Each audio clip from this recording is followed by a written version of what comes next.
Hi இந்த வீடியோவில் பிரிஞ்சுக்கும் பிரியாணிக்கும் ஹோட்டலில் கொடுக்கக்கூடிய அந்த கத்திரிக்காய் பச்சடி வீட்டிலே எப்படி சிம்பிளாக செய்கிறதுன்னு பார்க்கலாம். அதுக்கு முன்னாடி நம்ம சேனலை சப்ஸ்கிரைப் பண்ணலைன்னா மறக்காமல் சப்ஸ்கிரைப் பண்ணிக்கோங்க.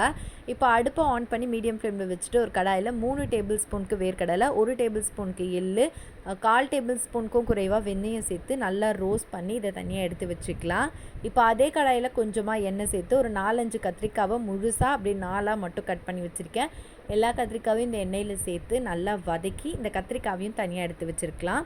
இப்போது அதே எண்ணெயில் ஒரு 1/4 டேபிள் ஸ்பூனுக்கு கடுகு, 1/4 டேபிள் ஸ்பூனுக்கு மிளகு, 1/4 டேபிள் ஸ்பூனுக்கு சீரகம் சேர்த்துக்கலாம். இது கூட ஒரு பெரிய வெங்காயம், ஒரு 1.5 பச்சை மிளகாய் சேர்த்து நல்லா வதக்கிக்கலாம். வெங்காயம் நல்லா வதங்கணும். ஒரு தக்காளி, 1 டேபிள் ஸ்பூனுக்கு இஞ்சி பூண்டு விழுது சேர்த்து நல்லா வதக்கிட்டு தேவையான அளவுக்கு உப்பு, 1 டேபிள் ஸ்பூனுக்கு சில்லி பவுடர், 1 டேபிள் ஸ்பூனுக்கு தனியா பவுடர், 1/4 டேபிள் ஸ்பூனுக்கு கரம் மசாலா, கொஞ்சமாக மஞ்சத்தூள் சேர்த்து நல்லா மிக்ஸ் பண்ணிவிட்டு இப்போ இதில் கொஞ்சமாக புளி தண்ணி சேர்த்து நல்லா மிக்ஸ் பண்ணிக்கலாம்.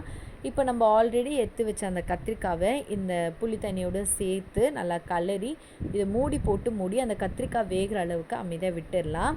இந்த கேப்பில் நம்ம ஆல்ரெடி வறுத்து வச்ச அந்த வேர்க்கடலையும் எள்ளையும் மிக்ஸி ஜாரில் எந்த ஒரு தண்ணியும் இல்லாமல் அரைச்சி பவுடர் ஃபார்முக்கு நம்ம அரைச்சி எடுத்துக்கலாம்.